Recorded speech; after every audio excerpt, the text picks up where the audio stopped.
Достар, бәріңе сәлем. Бүгін біз онлайн-банк қосымшасында тиімді бағамдармен шетел валютасын сатып алу, сату мәмілелері қалай жасалатыны туралы айтамыз. Басты бетте сіз негізгі валюталардың бағамын көре аласыз. Солардың біреуін таңдағанда сізге бағамның өзгеру кестесі, сонымен қатар айырбастау бойынша қызметтер қолжетімді болады.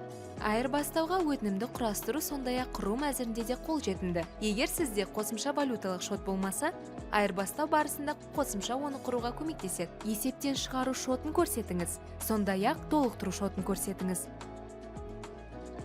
Ары қарай сіз шоттан есептен шығарудың нақты сомасын көрсете аласыз, немесе валюталық шотты толтырғыңыз келетін соманы толтыра аласыз. Егер сіздің айырбастаудың мақсаты кейіннен тауарларды сатып алу, немесе қызмет көрсету болса, немесе айырбастау сомасы баламасында 50 000 ақш долларынан асатын болса, бұрын тіркелген келісімшартты таңдау қажет. Мәміленің мақсаты келісімшартты таңдаған кезде автоматты түрде толтырылады. Егер айырбастаудың барлық талаптары дұрыс болса, өтінімді растаңыз. Құттықтаймыз, өтінім өңдеуге жолданды.